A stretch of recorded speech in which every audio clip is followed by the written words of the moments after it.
एक सहाबिया के बेटे की मौत। एक सहाबिया रज़ियल्लाहु ताला अन्हु के घर बेटा पैदा हुआ।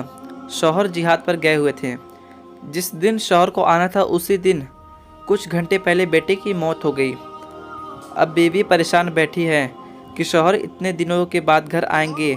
जब उसे मालूम होगा कि बेटा मर गया है तो उन्हें बहुत ज़्यादा गम होगा। दिल में अफसोस होगा, ऐ काश मेरे शौहर एक बार बच्चे को गोद में लेकर प्यार ही कर लेते। जब वो सहाबिया बहुत परेशान हुई तो उन्होंने बच्चे को नहलाकर कपड़ा डालकर चारपाई पर लिटा दिया और किसी को बताया ही नहीं कि बच्चे की मौत हो गई है। शौहर घर आए तो पूछा कि क्या बना है। बताया कि अल्लाह ने हमारे घर बेटा दिया है। शौहर ने पूछा कि मेरा बेटा कहाँ है। बीवी ने कहा कि वो सुकून में है। शौहर समझे कि बच्चा सो रहा है। शौहर ने खाना खाया, रात हो गई। मियाँ बीवी एक साथ सोए और सफ़र की बहुत सी बातें भी हुई।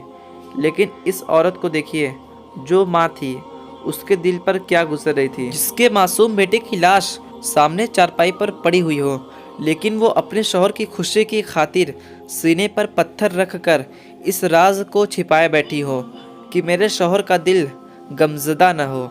वो नेक बीवी उसके साथ खाना भी खा रही है, हंस बोल भी रही है। दोनों मियाँ बीवी मिल भी रहे हैं। यहाँ तक कि इसी हाल में सुबह हो गई। सुबह बीवी अपने शौहर से पूछती है कि मुझे एक बात बताइए। शौहर ने कहा, पूछो। कहने लगे कि अगर कोई किसी को अमानत दे और फिर कुछ दिनों बाद वो अपनी अमानत वापस मांगे तो उसे खुशी खुशी वापस दे देना चाहिए या गमज़दा होकर। शौहर ने कहा कि खुश होकर देना चाहिए। बीवी ने कहा कि ऐ मेरे शौहर, अल्लाह ताला ने आपको भी बेटे की शक्ल में एक अमानत दी थी। आपके घर आने से कुछ देर पहले अल्लाह ने वो अपनी अमानत वापस ले ली है। इसलिए अब आप जाइए और खुशी खुशी उस अमानत को अल्लाह के हवाले कर दीजिए। अल्लाहु अकबर। इस सहाबिया रज़ियल्लाहु ताला अन्हा ने शौहर के साथ अपनी मोहब्बत का हक़ अदा कर दिया। सुबह को शौहर हुजूर सल्लल्लाहु अलैहि वसल्लम की खिदमत में हाजिर हुए और कहा कि ऐ अल्लाह के नबी, मेरे घर में ये मामला हुआ।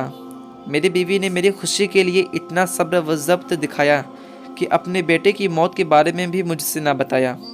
हुजूर सल्लल्लाहु अलैहि वसल्लम ने दुआ दी और फरमाया कि जाओ, अल्लाह बरकत देगा।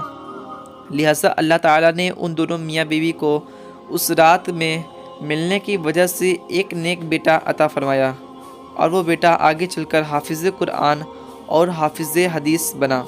दोस्तों, अगर वाक़या पसंद आया हो तो लाइक करें और ऐसी वीडियोस के लिए हमारे चैनल को सब्सक्राइब कर लें और जाते जाते एक प्यारा सा कमेंट ज़रूर कर दें। अस्सलामु अलैकुम।